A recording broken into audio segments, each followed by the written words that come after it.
ప్రభువైన యేసుక్రీస్తు నామమున మరలా ఈ సైన్స్ కార్యక్రమంలో మిమ్మల్ని కలుసుకోవడం ఎంతో సంతోషం. ఈ యొక్క ప్రోగ్రాం ద్వారా దేవుడు చేసే కార్యాలు మీ కామెంట్స్ ద్వారా చూస్తూ ఉన్నాం. అనేకులు ప్రయోజనకరంగా ఉందని చెప్తున్నారు. కొందరైతే వారికి ఎలాగ యూస్ఫుల్గా ఉందో వారు తెలియజేస్తూ ఉన్నారు. చాలా సంతోషం. మీరు కంటిన్యూగా ఈ కార్యక్రమాన్ని చూస్తూ ఉండండి. అనేకులకు ఇది తెలియజేయండి. ఇంకా వారి ఆత్మీయ జీవిత ఎదుగుదలకు ప్రయోజనకరంగా ఉంటుంది. ఈరోజు కూడా మనతో పాటు బ్రదర్ రూబెన్ గారు వచ్చున్నారు. వరుసగా అనేక ప్రశ్నలు అడుగుతూ ఉన్నాం. ఈరోజు అడుగుదాం రండి, కార్యక్రమంలోనికి వెళదాం.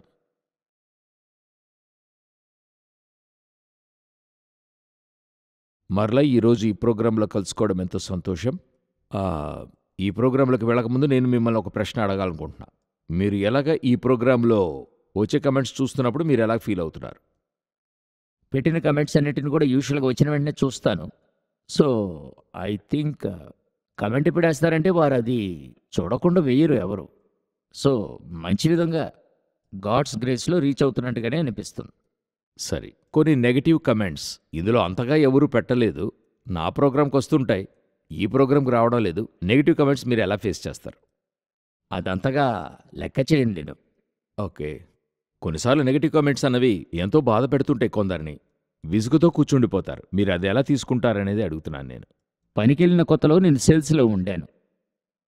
సేల్స్ యొక్క ఫస్ట్ ఎలిజిబిలిటీ ఏంటని చూస్తే ఎవరు ఏది చెప్పినా పట్టించుకోకూడదు.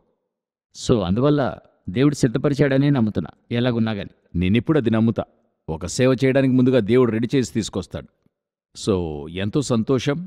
మనం ఈరోజు కొనసాగింపుగా ఈ ప్రశ్న జవాబులను చూద్దాం. ముందుగానే చెప్పినట్టుగా ఎవల్యూషన్ థియరీ దాటి మనము వచ్చున్నాం. గత 3 ప్రోగ్రాంలోని ఇష్యూస్ని వరుసగా చూడమని చెప్పడం జరిగింది. సో వాళ్ళవి చూస్తున్నారు, ఎంతో సంతోషం. ఈరోజు మనము ఈ అపోలజెటిక్స్ అని చెప్పేటువంటి ఈ కార్యాన్ని చూడబోతున్నాం. దాని గురించిన ఒక చిన్న ఇంట్రొడక్షన్ మీరు చెప్తే బాగుండు అనుకుంటున్నా. షూర్. సో ఐ థింక్ ఇది మన ప్రజలకి ఖచ్చితంగా తెలుసని నమ్ముతున్నాం. ఎందుకంటే ప్రత్యేకించి ఈ విధంగా మనం చేస్తున్న ఈ మినిస్ట్రీ ఇప్పుడు ఎవల్యూషన్ని రీజన్ చేయడం, మరి ప్రజల రీజనింగ్ని ఎలా యోచించడమో చెప్పివ్వడం, ఇటువంటి ఒక మినిస్ట్రీని అపాలజెటిక్స్ అనే భాగంలో క్లాసిఫై చేస్తారు.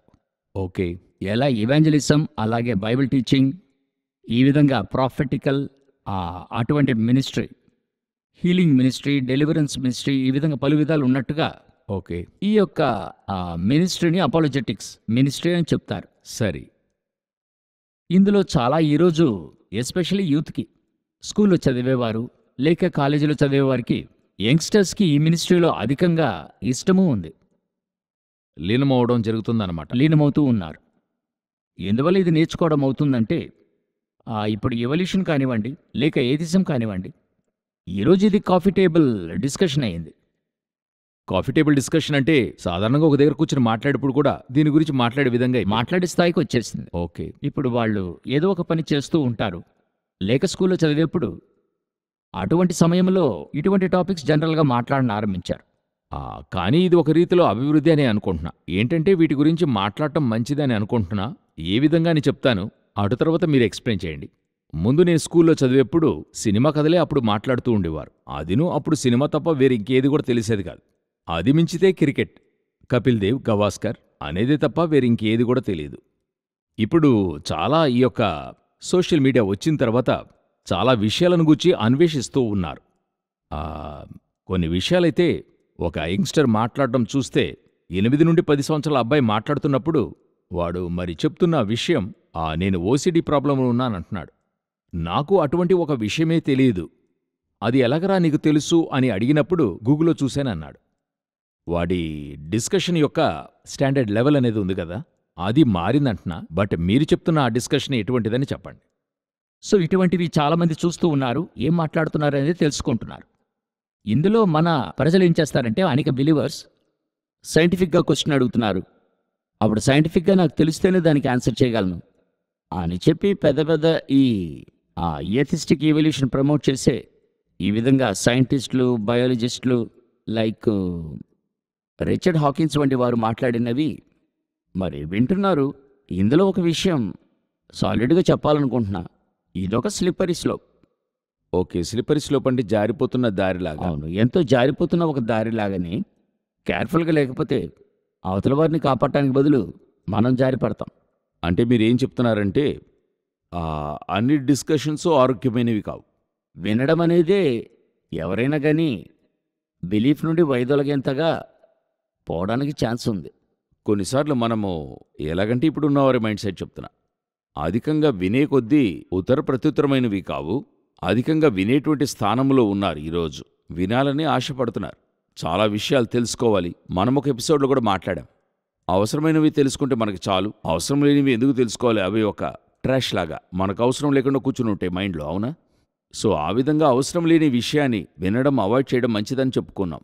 కానీ ఈరోజున్న వారి మైండ్ సెట్ ఎలాగుందంటే, ఎంతకెంతకు మనం తెలుసుకుంటున్నామో అంతగా మనం నాలెడ్జ్ ఉన్న పర్సన్, ఈ లోకం మనల్ని నాలెడ్జ్గా అనుకుంటుంది అనేటువంటి ఒక థాట్ వాళ్ళలో వస్తుంది. అదే నేను అడుగుతున్నా అని వాళ్ళు అనుకుంటున్నారు. అలా అనుకుంటున్నారు. వారు అనుకుంటున్నారు, కానీ అంతగా అది ఆరోగ్యకరమైనది అంటే కాదు. ఓకే. ఎందుకంటే వాక్యం స్పష్టంగా చెప్తుంది. 1 యోహాను 5:4 చూస్తున్నట్టుగా లోకమును జయించిన విజయము మన విశ్వాసమే. మ్, మరొక వాక్యము లూకా 18:8 చూడగలం. అయినను మనుష్య కుమారుడు వచ్చినప్పుడు ఆయన భూమి మీద విశ్వాసము కనుగొనునా. ఇప్పుడు చివరి కాలంలో అనేక ఇన్ఫర్మేషన్స్, చాలా ఐడియాస్, అనేక బిలీఫ్స్, ఇంకా చెప్పాలంటే అనేక ఉపదేశాలు. యాక్చువల్గా ఎవల్యూషన్ థియరీను ఒక విధమైన ఉపదేశమే. ఓకే. అదొక ఇజం లాగా. అదొక ఇజం, నమ్మకం. అదొక ఉపదేశం. ఓకే.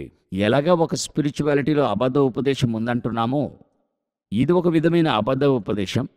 సో చాలా కేర్ఫుల్గా ఉండాలి. వీళ్ళు ఇప్పుడు అటువంటి విషయాలు సైన్స్ బేస్లో రావడం వల్ల వినడం ఆరోగ్యవంతం అని అనుకుంటున్నారు వీళ్ళు, అవునా? అవును, అలా వింటున్నప్పుడు వారు జారిపోవడానికి అనేక అవకాశాలు ఉన్నాయి. ఎన్నో ఉన్నాయి. ఇలా విని మార్గం తప్పిన వాళ్ళు అనేక మంది ఉన్నారు. వాళ్ళ యొక్క విశ్వాసాన్ని కదిలించే విధంగా ఉంటుందంటారు. విశ్వాసం లేకుండా పోతుంది. మనం ఒకటి నమ్మి ఉంటాము, ఇదే అని మనం చెప్పి ఉంటాం. కానీ ఇది కాదు.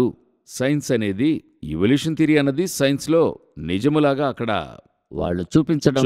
అదే అనేక చోట్ల చూసాం. వారి బ్రాండ్ పవర్ అనేది ఉంది. పెద్ద పెద్ద సైంటిస్టులు అయి ఉంటారు, నోబెల్ లారెట్స్ అయి ఉంటారు. వీళ్ళు తప్పు చెప్తారా అనేటువంటిదే ఈ ఎపిసోడ్. దీని తర్వాత మరొక ఎపిసోడ్లోనూ మనం చూడగలం. ఓకే. ఓకే. అప్పుడు మనం ఈరోజు దాని బేస్లో ఏం చూడబోతున్నామంటే వీరు ఎందుకు ఇలా, వీళ్ళు ఎలా మాట్లాడతారనేది చూద్దాం. ఓకే. అంటే ఎవల్యూషన్ థియరీ వారు ప్రెజెంట్ చేసేప్పుడు ఎలా ప్రెజెంట్ చేస్తారు, ఏ రీజనింగ్లో ప్రాబ్లం ఉంది, ఓకే, కొన్ని ఉదాహరణలతో మనం చూద్దాం. మన ఉదాహరణలే ఇక్కడ స్పెషల్. నేననుకుంటున్నా ఈ ప్రోగ్రాంలో అనేకులకు ఈజీగా అర్థం కావడానికి నేను యేసుక్రీస్తు ప్రసంగాలు చూస్తున్నప్పుడు అనేక ఉదాహరణలు ఆయన చెప్పాడు ఉపమాన రీతిగా. దాని వెనుక హెవెన్లీ సీక్రెట్స్ ఉంటాయి. అయితే ఓపెన్గా చూస్తే ఒకడు విత్తుటకు బయలుదేరాడు. ఆయన చెప్పినవన్నీ కూడా మనం వినేటప్పుడు ఒక ఎగ్జాంపుల్ ద్వారానే మాట్లాడుతుంటాడు. ఈ ఎగ్జాంపుల్స్ అని ఈజీగా రీచ్ అవ్వడానికి ఒక కారణంగా ఉంది. ఎంతో ఒక లోతైన విషయాన్ని ఈ ఎగ్జాంపుల్స్ అని ఈజీగా అందజేయడానికి అర్థమవుతాయని నేను నమ్ముతున్నా. నాకు అలా అనిపిస్తుంది, నాకు అర్థమవుతుంది, అందువల్ల చెప్తున్నాను. మీరు చెప్పండి, ఏ ఉదాహరణని మనం చూడబోతున్నాం ఇందులో? అదే మీరు చెప్తున్నట్టు కామన్ మ్యాన్కి అర్థమయ్యేట్టు ఒక సైన్స్ టర్మ్స్ లేకుండా గాడ్స్ గ్రేస్లో ఉదాహరణతో ఈజీగా ఎక్స్ప్లెయిన్ చేయడానికి యూస్ఫుల్గా ఉంటుంది. అవును, నేను ఇది ఆరంభంలో ఎదురు చూశాను కొన్ని సంవత్సరాలకు ముందు. ఏంటంటే నాకు చాలా వాటిల్లో ఈ సైంటిఫిక్ టర్మ్స్ అన్నీ కూడా ఇంగ్లీష్లో ఉంటాయి, కొన్ని మన భాషలో ఉంటాయి. అప్పుడు ఇవన్నీ చదువుతున్నప్పుడు ఇవి తప్పనేవి నాకు తెలుస్తూ ఉంటాయి. దానికైనా వాక్యము తెలుసు. కానీ ఇది తీసుకెళ్ళి వారికి చేర్చడానికైనా టర్మ్, ఆ ప్రెజెంటేషన్ ఒకటి అవసరమైంది. దానికైనా ఉదాహరణలు ఆ రోజు అవి నా దగ్గర లేవు, లేదా అవి ఎంతో తక్కువగా ఉన్న కాలం. లేకపోతే దేవుని టైం కాదు. ఇప్పుడు అవి వచ్చాయని అనుకుంటున్నా. దేవుడు మిమ్మల్ని లేపాడు. సో మీరు ఆ ఉదాహరణ ఇచ్చేప్పుడు చాలా సులువుగా వెళ్ళి చేరడం అనేది నేను చూడగలుగుతున్నా. అందువల్ల చెప్తూ ఉన్నా. Praise the Lord. లాస్ట్గా గత ఎపిసోడ్లో చెప్పినట్టుగా 100% glory to Jesus. Amen, amen. So దీనికంటూ కొన్ని ఉదాహరణలు చూద్దాం. రీసెంట్గా నేను సూపర్ మార్కెట్కి వెళ్ళి నూడిల్స్ కొన్నా. ఓకే. ఆ నూడిల్స్లో నేను కొన్నది ఇది వెజిటబుల్ నూడిల్స్. ఆ నూడిల్స్ ప్యాకెట్ అంతా చూస్తే అందులో యాడ్ చేసిన వెజిటబుల్ ఫొటోస్ అన్నీ ఉన్నాయి. ఓకే. అసలు మనమేమనుకుంటాం, నూడిల్స్ అన్నీ కూడా మైదాతో చేసినవి కదా, అది ఆరోగ్యానికి అంత మంచిది కాదంటున్నారు. అందులో వెజిటబుల్స్ అయినా ఉన్నాయే, అప్పుడు హెల్త్కి ఎంత బాగుంటుంది అని అనుకుని కొనుక్కొని వస్తే చేసి చూస్తేనే కానీ అందులో వెజిటబుల్ లేకుండా లేదు. ఓకే. ఉంది. ఎలాగుందంటే క్యారెట్ని మరి చెక్కి బియ్యం సైజులో ఉంటే ఎలాగుంటుంది? క్యారెట్ని చెక్కి సరే, ఓకే. అట్లే చిన్న చిన్నగా దాని లోపల ఉండడం మనం చూడగలం. ఆరెంజ్ కలర్ మనకు కనపడుతుంది. ఆరెంజ్ కలర్ కనబడటం వల్ల వెజిటబుల్ ఉందని అనుకోవాలి. అందులో క్యారెట్ ఉంది కాబట్టి మనం ఉందనుకోవాలి. అవును. ఓకే. అందులో టోటల్గా మీరు చూస్తే కొన్ని గ్రామ్స్ మాత్రమే చూడగలము కానీ దానివల్ల హెల్త్ బెనిఫిట్ ఉందా అని అడిగితే ఉండదు. నేను ఒకసారి యూకేలో ఉన్నప్పుడు అక్కడ క్రిస్ప్ అంటే చిప్స్ అని చెప్పే విషయం, అక్కడ చాలా వెరైటీస్ ఉంటాయి. మన ఊర్లో చూస్తే ఇప్పుడు చాలా వెరైటీస్ ఉన్నాయి. నేను చెప్పేది 20 years బ్యాక్. అక్కడ అవి చూస్తే బీఫ్ రిబ్ ఫ్లేవర్ అనేసి ఉండింది. మనకి బీఫ్ అనేది ఒక ఇంట్రెస్ట్గా తినేటువంటి ఒక విషయం. అందులో బీఫ్ రిబ్ ఫ్లేవర్ అనేసింది. అంటే ఈ యొక్క రిబ్స్ ఎముకలు ఉంటాయి కదండి, దాని ఫ్లేవర్ అని ఉంటే ఎంతో ఒక వ్యత్యాసంగా ఉంటుందనే ఉద్దేశంతో అది కొనేశాను. కొని తింటే ఏమీ లేదు, కారంలో మరొక కారం అంతే. అందులో నేను అనుకున్నా బీఫ్ రిబ్ ఏదో ఉంటది కాబోలు అని అనుకున్నాను. పలు సమయాల్లో వాళ్ళు చెప్పేటువంటి కార్యాలు మనల్ని కొనడానికో లేకపోతే మనల్ని నమ్మించే కార్యంగా ఉంటుంది. లోపల చూస్తే అందులో ఏది కూడా ఉండదు. అవును, అదే మనం గిమిక్స్ అని చెప్పేది. ఓకే. ఇందులో ఏం చెప్తున్నానంటే మ్యాథమెటికల్గా కరెక్ట్, రైట్. కాంటెక్స్చువల్గా తప్పని చెప్పను, కాంటెక్స్చువల్గా ఇట్స్ ఎ లై. అబద్ధం. అబద్ధం. Okay, right. ఎవరైనా సూవ్ చేసి కోర్టులో కేసు వేస్తే ఏం చెప్తాడు? చూసారా దీని లోపల ఉంది కదా, వెజిటబుల్ ఉంది కదా. వెజిటబుల్ ఉంది కదా. అయితే అది ప్రమోట్ చేస్తున్నప్పుడు ఎలాగుంటుంది, ప్యాకెట్ చూస్తే ఎలాగుంటుందంటే అది తింటే హెల్త్ బెనిఫిట్స్ ఉంటుంది అనేట్టుగా నమ్మించడానికి ఏ స్టెప్ ఉందో అన్నీ చేస్తారు. రీసెంట్గా ఒక డ్రింకు కోర్టే చెప్పింది, అది మీరు ఎనర్జీ డ్రింక్ అని వేయకూడదు, ఎందుకంటే అందులో ఎనర్జీ అనేది లేదు. కానీ వాళ్ళు దాని మీద ఎనర్జీ డ్రింక్ అని వేసి ఇంగ్రీడియంట్స్లో కొన్ని విషయాలు వేశారు. చివరికి అది ప్రూవ్ చేశారు అందులో లేదని చెప్పి. అయితే నాకు తెలిసి ఒక 20-30 సంవత్సరాలుగా ఎనర్జీ డ్రింక్ అని ప్రజలు తాగారు. ఎనర్జీ డ్రింక్ అని నమ్మేశాం. అబ్బాయి అందువల్ల పెరుగుతున్నాడు, అందువల్ల స్ట్రాంగ్ అవుతున్నాడు, అమ్మాయి అందువల్ల స్ట్రాంగ్ అవుతుందని తాగి, నేను చిన్న వయసు నుండి తాగింది చెప్తున్నా. ఇప్పుడు రీసెంట్గా కొన్ని నెలల క్రితం కోర్టులో అలాంటి ఆ యొక్క వర్డిక్ట్ ఇచ్చారు. ఆ ఎనర్జీ డ్రింక్ అని వేయకూడదు, అది నార్మల్ డ్రింక్ అంతే. అందులో ఏది అధికంగా ఉంటుందో అందుని బట్టి మాల్ట్ ఉంటే మాల్ట్ డ్రింక్ అని చెప్పాలే గాని ఎనర్జీ డ్రింక్ అని చెప్పకూడదని చెప్పారు వాళ్ళు. సో ఇలాగే ప్రెజెంట్ చేస్తారు. మరొక ఎగ్జాంపుల్ చెప్పాలంటే ఈ డైట్ కూల్ డ్రింక్స్ అనేవి ఉన్నాయి. ఓకే. యూజువల్గా కూల్ డ్రింక్స్ తాగేప్పుడు చాలా షుగర్ ఉంది, క్యాలరీస్ అధికంగా తీసుకోవడం వల్ల మరి శరీరం మరి బాడీకి ఒబిసిటీ వస్తుంది అని చెప్తున్నాం. వీళ్ళేం చెప్తున్నారు, డైట్ కూల్ డ్రింక్స్ ఇది మీరు తాగితే ఇందులో 1 క్యాలరీ కూడా లేదు, 0 క్యాలరీ. 0 క్యాలరీ. ఇప్పుడు ఆ డ్రింక్కి పేరే జీరో డ్రింక్ అయిపోయింది. వాళ్ళు అడిగేప్పుడే ఆ డ్రింక్ పేరు చెప్పి ఇదుందా, జీరో ఉందా అని అడుగుతున్నారు ఇప్పుడు. అడుగుతున్నారు. ఓకే.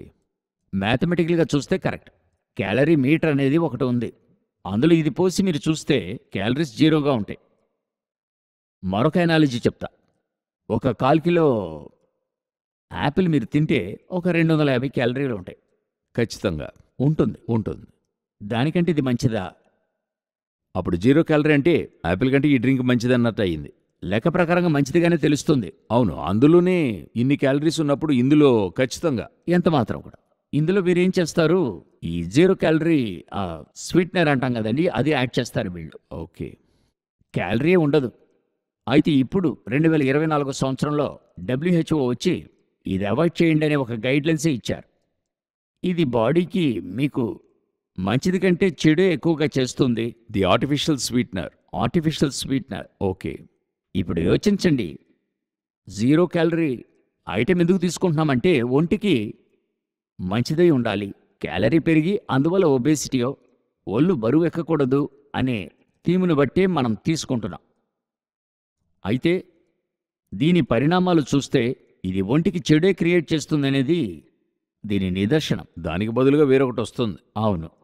మా అమ్మగారికి ఒంట్లో బాగున్నప్పుడు, ఆమె డయాబెటిక్గా ఉన్నప్పుడు, అప్పుడు ఈ షుగర్లెస్ స్వీట్స్ అనేవి ఉండేవి. అప్పుడు నేను వాటిని కొని తీసుకొచ్చి ఇచ్చేవాడిని. ఒకసారి డాక్టర్ దగ్గరికి డయాబెటిక్ కోసం చెక్ చేయడానికి వెళ్ళినప్పుడు డాక్టర్ చెప్పాడు, మీరు అది కొనివ్వద్దు, దానికి బదులు ఈ స్వీట్నే కొంచెం ఇవ్వండి అని చెప్పాడు. అలా ఎందుకని అడిగినప్పుడు, ఇది దానికి బదులు అవసరం లేని కొలెస్ట్రాల్ని ఇంక్రీజ్ చేస్తుంది, దీనికన్నా వారు మెడిసిన్ తీసుకుంటున్నారు. కొలెస్ట్రాల్కి వారు మెడిసిన్ తీసుకోవడం లేదు. ఇది అవసరం లేని కొలెస్ట్రాల్ ఇంక్రీజ్ చేస్తుంది. సో ఈ 0% ఆ స్వీట్నరు లేక ఆర్టిఫిషియల్ స్వీట్నర్ని మీరు యూజ్ చేయకపోవడమే బెటర్ అని చెప్పాడు ఆయన. సో మ్యాథమెటికల్గా చూస్తే ఇవన్నీ వారు చెప్పేవి కరెక్టే. అయితే కాంటెక్చువల్గా చూస్తే ఇట్స్ నాట్ ట్రూ. ఓకే. లోన వెజిటబుల్ కోసం చూస్తే ఉంది, ఉంది. అయితే లేదు. అదే కాన్సెప్ట్. అదే concept. Right right right. So ఇలా ఒక్కొక్క విషయం చూసామంటే ఒక మంచి ప్రొఫెషనల్ ఉంటే ఒక ఆడిటరో, ఒక లాయరో, ఒక డాక్టరో ఎవరైనా కానివ్వండి, మీరు కన్ఫ్యూజ్ కావాలన్నట్టుగా మాట్లాడితే 200% అవుతుంది. సో మనం చదివేది చూస్తే ఇన్ ఎ సెన్స్ మనం అనుకున్నది చెప్పాలి.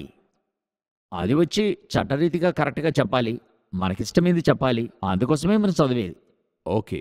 నేను 2 న్యూస్ పేపర్స్కి డిఫరెన్స్ చూస్తాను. ఒక న్యూస్ పేపర్ ఎడిటోరియల్కి మరొక దానికి డిఫరెన్స్ చూస్తాను. అందులో ఏముంటుందంటే 2 ఎడిటోరియల్స్లో ఒక ఎడిటోరియల్ హై ఇంగ్లీష్లో ఉంటుంది. అదొక 5% ప్రజల వల్ల మాత్రం చదవగలరు. ఇంకొక పేపర్ ఒకటి ఉంది, అందులో మీరు చూస్తే వెరీ సింపుల్ ఇంగ్లీష్ ఉంటుంది. ఎన్ఐవికిని కేజీవికి ఉన్న డిఫరెన్స్గా మీరు చూడండి. అవును. NIV is very easy to learn, but KJV వచ్చి దైదో దా అన్నట్టుగా ఉంటుంది. అది చదవడానికి ఈ రోజున్న జనరేషన్ కష్టంగా ఉంటుంది. అదేలాగా మాట్లాడేవారు ఉన్నారు. మాట్లాడుతున్నప్పుడే హైలీ హార్డ్ వర్డ్స్తోనే మాట్లాడుతూ ఉంటారు. ఎందుకు అలాగా మాట్లాడుతున్నారని మీరు యోచించినట్లయితే వారి పాండిత్యాన్ని అక్కడ తెలియజేయడానికే. నాకు ఈ ఇంగ్లీష్ నాలెడ్జ్ ఉంది, కానీ అది కొన్ని చోట్లకి వర్కౌట్ అవుతుంది అదే స్టాండర్డ్ ఉన్న ప్రజలతో మాట్లాడుతున్నప్పుడు. అయితే చాలామంది ప్రజలకి అది రీచ్ అవ్వదు. ఆ విధంగా ఈ డాక్టర్స్, ఈ ఇంజనీర్స్ ఉన్నారు కదండి, వకీల్స్గా ఉన్నారు కదా, వారి యొక్క టర్మ్స్తో వారు మాట్లాడుతున్నప్పుడు 90% అర్థం కాదు. అర్థం కాకుండా మాట్లాడాలనుకుంటే 200% అవుతుంది. మాట్లాడగలరు. ఇదే విధంగానే ఈ ఈవల్యూషన్ మాట్లాడేవారు మనకు అర్థం కాని టర్మ్లో మాట్లాడి వీళ్ళని బాగా కన్ఫ్యూజ్ చేసి వదులుతారు. మనవాళ్ళు విని అది నిజంగానే మాట్లాడుతున్నాడు కాబోలు అని నమ్మేవాళ్ళు చాలామంది ఉన్నారు. అది శోధించి చూసి పరిశోధించే కాన్సెప్ట్కే వెళ్ళడం లేదు. శోధించి చూడలేం దాన్ని, అయితేనే కదా శోధిస్తారు. అది ఏం మాట్లాడారో కూడా అర్థం కాదు. అది వీరి విశ్వాసాన్ని కదిలించేస్తుంది కదా. దాని మూలంగా విశ్వాసం కోల్పోయిన వారు అనేక మంది ఉన్నారు. మనకి అర్థమైన విషయాన్ని వీరొకటి చెప్పి తెలియని విషయాన్ని చెప్పి అలా చెప్పింది అర్థం కాకుండా చేస్తున్నారు. కరెక్ట్. అదే మనం అర్థం చేసుకోగలిగింది. సో మన బిలీవర్స్ వచ్చి ఈ విషయంలో చాలా జాగ్రత్తగా ఉంటేనే, ఎందుకంటే వాక్యంలో దేవుడు ముందుగానే చెప్పాడు, అంత్యకాలంలో విశ్వాసం అన్నది దేవుడు చూడగలడా అన్నది ఆయనే చెప్పాడు. మన విశ్వాసాన్ని మనమే చూసుకోవాలి, కానీ చాలా జాగ్రత్తగా ఉండాలనేదే నా హంబల్ రిక్వెస్ట్. అప్పుడు ఇటువంటి కార్యాలు వచ్చి అలా వీరు రీచ్ కావడానికి ఏం రీజన్ అయ్యుండొచ్చు అనుకుంటున్నారు? రీచ్ అవ్వడానికి ఏంటి రీజన్ అన్నది ఒక రీజన్ చూస్తే ఈ ఎవల్యూషన్ స్టోరీ. ఇది నా భాషలో చెప్పాలంటే గిమిక్స్. ఓకే. ఆల్మోస్ట్ ఒక 100 సంవత్సరాలుగా విద్యార్థులు చదువుతూ వస్తున్నారు. అవును, 100 సంవత్సరాల్లో ఆల్మోస్ట్ 100 yearsగా ఇది బుక్లో ఉంది. ఒక 3 generations కన్ఫర్మ్గా నాకు తెలిసి. ఎందుకంటే నేను చదివేప్పుడే కోతు నుండి మనిషి వచ్చిన ఆ ఫోటో మైండ్లో ఉంది. అవును, కొంచెం కొంచెంగా నిటారుగా లేవడం. అవునండి. అందువల్ల ఇది ఒకరోజు జరిగిన విషయం కాదు. ఒకవేళ మీరు యోచించండి, డార్విన్ మొట్టమొదటిగా ఫస్ట్ మనము రాతి నుండి వచ్చాం అని బుక్ రాస్తే మనుషులు ఏం చెప్పి ఉంటారు? ఏమైంది ఇతనికి, ఇటువంటి బుక్ రాశాడు అని చెప్పుంటారు ఆ ఆరంభంలో. అవును, ఖచ్చితంగా. ఎందుకంటే ఆరంభంలో ఎటువంటి అది నిజమో అబద్ధమో ఏది అంగీకరించే విధంగా కనపడదు. అవును. అయితే అదే స్టోరీని మనం తిరిగి తిరిగి వింటూ ఉన్నప్పుడు నిజమై ఉండొచ్చు, చెప్పేవాళ్ళు పెద్దవాళ్ళు కదా, నిజమై ఉండొచ్చు అనేటువంటి నమ్మకంతో వీళ్ళు నమ్ముతున్నారు. అది దీనికి మంచి ఎగ్జాంపుల్ చెప్పాలంటే, కప్పని వేడి నీళ్ళలోకి వేస్తే వెంటనే అది తప్పించుకుంటుంది. అదే కప్పను చల్ల నీళ్ళలో వేసి స్లోగా వేడెక్కిస్తే వేడెక్కి తెలియకుండా చచ్చిపోతుంది అని చెప్తుంటారు. అవును, వెచ్చతనంగా అది చచ్చిపోతుంది అనే కథ చెప్తుంటారు. అదేవిధంగా కంటిన్యూస్ ఎక్స్పోజర్ ఎన్నో కాలాలుగా, సంవత్సరాల తరబడి, దశాబ్దం తరబడి, శతాబ్దంగాని ఇవన్నీ కూడా అలాగ వింటూ వచ్చి ఇది నిజమన్నట్టు అనుకోవడం అవుతుంది. ఒక అబద్ధాన్ని తిరిగి తిరిగి చెప్తే అది నిజమవుతుంది అనేది చెప్తుంటారు. అయితే ఖచ్చితంగా నిజం కానే కాదది. అబద్ధం ఎప్పుడు అబద్ధంగానే ఉంటుంది కదా, నిజం కావడానికి వీల్లేదు. చాలా రోజులకి అది నిజం అనిపిస్తుంది. అవును. నమ్మింపజేయడానికి ఈరోజు ఒక పెద్ద క్రౌడ్ని నమ్మించి నన్నడిగితే దేవుడి నుండి వైదొలగించి ఎక్కడికో తీసుకెళ్ళిపోయింది. అవును. ఈ సైకాలజీలో ఇల్యూషరీ ట్రూత్ అనేది చెప్తుంటారు. ఇల్యూషరీ ట్రూత్ అంటే ఒక నిజం కాని విషయాన్ని కంటిన్యూయస్గా ఒక వ్యక్తి వినగా వినగా వారది నమ్మేస్తుంటారు అనేటువంటిది ప్రూవ్ కూడా చేశారు.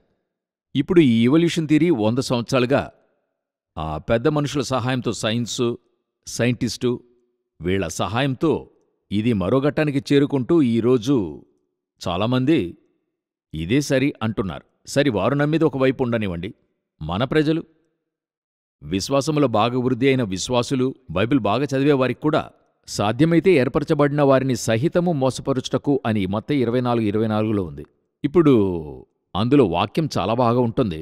సాధ్యమైతే ఏర్పరచబడిన వారిని సహితము గొప్ప సూచక క్రియలు మహత్కార్యములు కనపరచెదరు.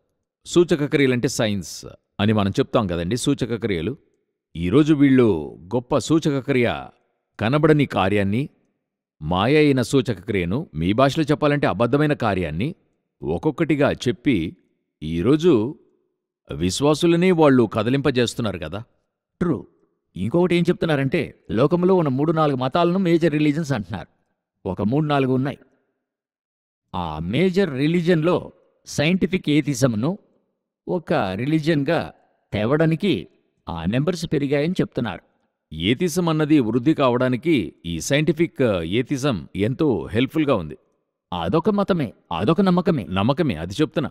వారు సైన్స్ని పక్కన పెట్టుకుని ఇదొక పెద్ద క్రౌడ్గా మారిపోయింది. నార్వేకెళ్ళినప్పుడు నేను చూసింది, అక్కడ ఏతిజం ఒక గొప్ప ఎలా చెప్పేది, సంఘానికి విరుద్ధమైన కార్యంగా నిలిచింది. ఒక్కొక్క దేశంలో ఒక్కొక్క రిలీజను, ఆ నమ్మకము, అటువంటి కార్యాలు, సంఘానికి విరుద్ధమైనటువంటి ఉపదేశాలు, వారి ఊరిలో ఏతిజం ఒక పెద్ద లెవెల్లో అధికంగా పెరిగింది. అయితే ఇప్పుడు విశ్వాసకూటము కదల్చబడుతుంది. యంగ్స్టర్స్ ప్రత్యేకించి గత జనరేషన్లో మంచి విశ్వాసులుగా ఉన్నవారు తర్వాత జనరేషన్లో వారి పిల్లల్ని చూస్తే ఇటువంటి మరి ముఖ్యమైన మీరు చెప్పిన ఈ కాఫీ టేబుల్ డిస్కషన్స్లో, వారు వెళ్లే స్కూల్స్లో, కాలేజీల్లో, ఆఫీసుల్లో వారు అధికంగా వంచబడుతున్నారు. సరి, వీళ్ళకి ఇప్పుడు మనం ఏమీ చెప్పగలం? సో వీళ్ళకి ఏం చెప్పాలని ఇష్టపడుతున్నానంటే, చాలామంది ఈ మినిస్ట్రీస్లో అపోలజెటిక్ మినిస్ట్రీ అని ఆరంభించాం.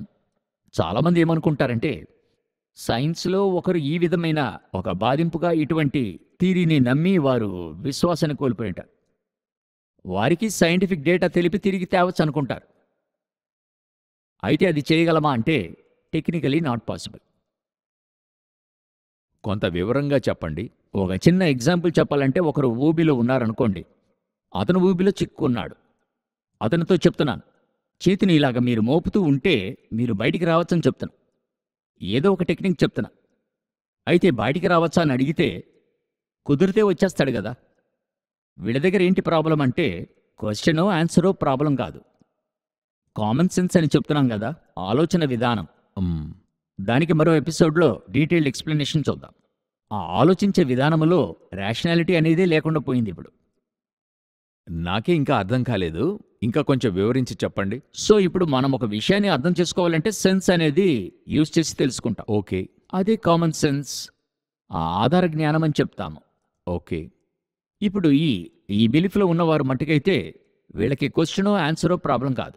ఓకే, ఆ డిస్కషన్స్ గమనించడం వల్ల వాళ్ళు చెప్పినటువంటి స్టఫ్ వీళ్ళకి ముఖ్యం కాదు. స్టఫ్ కూడా సమస్య కాదు. వీళ్ళ దగ్గర మేజర్ ప్రాబ్లం ఏంటంటే వీళ్ళ థింకింగ్ కెపాసిటీ ప్రాబ్లంగా ఉంది. వీళ్ళు ఆలోచించే విధానమే. ఓకే, మనం చెప్పాం కదా 2 ఎపిసోడ్ల క్రితం, ఈ అబద్ధాన్ని ఒకరు నమ్మితే లోకంలో ఏదైనా నమ్ముతారన్నానుగా. అదేలాగా వీళ్ళ థింకింగ్ కెపాసిటీ ప్రాబ్లంగా ఉంది. ఓకే, దీనికి ఒకే మార్గం. నా ఎక్స్పీరియన్స్లో నేను చెప్పేది, అనాయింటింగ్ మాత్రమే మరి ఒక మనిషి హృదయాన్ని తాకుతుంది. పరిశుద్ధాత్ముడే ఆ కార్యాన్ని చేయగలడు. పరిశుద్ధాత్ముడే చేయగలడు. ఓకే, మనము గత 26 ఎపిసోడ్లు చేయగలిగాము బై గాడ్స్ గ్రేస్. ఇందులో నేను చెప్పే డేటా ఒకరిని తాకుతుందో లేదో తెలీదు. అయితే ఒకటి నాకు తెలుసు, అనాయింటింగ్ ఒకరిని తాకుతుంది. ఇది నేను 100% నమ్మేటువంటి ఒక వ్యక్తిని. అనేక మంది చెప్తారు ఎస్కెటాలజీ, సెకండ్ కమింగ్ గురించి ఎవిడెన్స్ ఇస్తుంటాం. ఎవిడెన్సు ఒకరోజు కూడా ఒకరిని కూడా మార్చబోయేది లేదు, మార్చలేదు, కుదరదు. ఎందుకంటే ఎవిడెన్స్ మారుతుంది, ఎవిడెన్స్ మారుతూ ఉంటుంది. అయితే అది మార్చేది పరిశుద్ధాత్ముడే. సమీపకాలంలో ఒక వాక్యం చదివా. యేసుక్రీస్తుతో ఎమ్మావూరికి శిష్యులు వెళ్తున్నారు కదా. శిష్యులతో పాటు యేసు వెళుతున్నప్పుడు వారి హృదయము తెరవబడలేదు. ఆయనే మాట్లాడుతున్నాడు కదా. ఆయనే మాట్లాడుతూ ఉన్నాడు. చెప్పాలంటే మార్నింగ్ టు ఈవినింగ్ మాట్లాడుతూ ఉన్నాడు. ఓ ఆల్మోస్ట్ ఒక 8 to 12 కిలోమీటర్స్ మాట్లాడుకుంటూ వెళ్తున్నాడు. మధ్యాహ్నమంతా మాట్లాడుంటాడు. ఎమ్మవూరు అన్నది 12 కిలోమీటర్సే. మాట్లాడుతూ వెళ్తున్నాడు. ఆయన వారితో కూడా ఆ పట్టణానికి వెళ్ళిన తర్వాత కూడా వారికి తెలియలేదు. వారితో కూర్చుని ఆయన రొట్టె విరిచినప్పుడు వారి హృదయం తెరవబడింది, వారి కళ్ళు తెరవబడింది అని రాయబడింది. ఎందుకు చెప్తున్నాను? క్రైస్టే కూడా ఉండి వెళితే రాదు. పరిశుద్ధాత్ముడు వారిలోనికి వచ్చి మార్పును దయచేస్తేనే మారుతుంది. ట్రూ. వీళ్ళని మనము సైన్స్ వల్ల మార్చలేము. ఈ డేటాస్ వాళ్ళని మార్చబోయేది లేదు. వాళ్ళు వీళ్ళని ఎలా యోచింపజేశారో ఇప్పుడు ఈ ప్రోగ్రాం వాళ్ళని ఆలోచింపజేయాలి. పరిశుద్ధాత్ముడు మార్చాలి. కరెక్ట్. అలా మార్పునిచ్చి వాళ్ళంతటా మారితేగాని ఇది ఒక సరైన రిజల్ట్కి వస్తుంది. ఇప్పుడు ఆ ఊబిలో ఉన్నవానని చెప్పారు కదా, అతనికి ఒక టెక్నిక్ చెప్పి ఇవ్వడం అవుతుందనుకోండి. ఇప్పుడు వీళ్ళు ఎలాగ యోచిస్తున్నారంటే అతని కోసం దిగి వెళ్ళి కాపాడాలనుకుంటున్నారు. దిగి వెళితే వీళ్ళు పడిపోతారు. ఈ విషయంలో ఇప్పుడు అలాగే ఉంది. ఆ ఇవల్యూషన్ థియరీలో తిరిగి మనం ఆ ఇవల్యూషన్ థియరీలో ఏముందని చెప్పి విమోచించాలనుకుంటున్నాం. ఇవల్యూషన్ థియరీని ఇవల్యూషన్ థియరీతో విమోచించలేం, పరిశుద్ధాత్మ వల్లే విమోచించగలం. అవునా? మరో అభిప్రాయమే లేదు. ఇది వీళ్ళకి తెలియాలి ఇప్పుడు. అవును. ఓకే. సో ఏంటి, ఒకవేళ అనేక యంగ్స్టర్స్ ఈ అపాలజెటిక్ మినిస్ట్రీలో ఇంట్రెస్ట్ అయితే నా యొక్క హంబుల్ ఒపీనియన్ ఏంటంటే rely on the holy spirit. Okay. ఇప్పుడు మనము ఈ ప్రోగ్రాం ముగించాల్సిన సమయం వచ్చింది. ఈ విధమైన మరి స్టూడెంట్స్, ఈ అపాలజెటిక్స్ పైన ఇంట్రెస్ట్ ఉన్న యూత్ యంగ్స్టర్స్, మరి మనమెందుకు వాళ్ళకి వర్క్షాప్ అన్నది జరిగించకూడదు? ఒక లీవ్ డేస్లో వాళ్ళని పిలిపించి వాళ్ళకి ఒక వర్క్షాప్ అన్నది పెట్టి, సో వీ మస్ట్ కొంచెం ఎలాబరేట్గా ఇప్పుడు ఒక 1/2 అవర్ చెప్పాం. 1/2 అవర్గా వారంగా చూస్తున్నారు కదా. ఈ 1/2 అవర్స్ అన్నీ చేర్చి ఇంకా కొన్ని కార్యాలను ఆ లీవ్ రోజుల్లో మీకు కూడా టైం ఉండే పక్షంలో అది మనకి సెట్ అవుతున్నప్పుడు వాళ్ళకి లీవులు ఉండాలి. అటువంటి సమయంలో చేయొచ్చనేది ఒక యోచన. మీరేమనుకుంటున్నారు దాని గురించి? గాడ్స్ విల్లింగ్, డెఫినెట్గా ప్రభు చిత్తమైతే మనం చేయాలి. ఎందుకంటే ఇప్పుడు నీడ్ ఆఫ్ ద హవర్గానే ఉంది. అవును, ఖచ్చితంగా. వీక్షకులందరికీ ఇటువంటి కార్యానికై మీరు ప్రార్థించండి. త్వరలో ప్రభు చిత్తమైతే సహోదరులు నేను కలిసి ఈ వర్క్షాప్ అపాలజెటిక్స్లో ఒక workshop for youth, especially for youth. రానున్న కాలంలో ఇప్పుడు లీవులన్నీ వస్తున్నాయి. ప్రభు చిత్తమైతే దీని గురించి మనం చూద్దాము. ఇక కొనసాగింపుగా సహోదరుల కొరకై ప్రార్థించండి. సహోదరుని యూట్యూబ్ ఛానల్ ఉంది, వాయిస్ ఆఫ్ బైబిల్ అనే యూట్యూబ్ ఛానల్ ఉంది. అందులో ఇంకెన్నో ప్రోగ్రామ్స్ ఉన్నాయి. దాన్ని వెళ్ళి చూడండి. అదేలాగా మీలాగా ఇష్టపడుతున్న అనేక మందికి కూడా తెలియజేయండి. వారిని కూడా విడిపించే అవకాశం ఉంటుంది. ప్రభు చిత్తమైతే, రాకడ ఆలస్యమైతే మరొక ఎపిసోడ్లో మిమ్మల్ని కలుసుకుందాం. God bless you.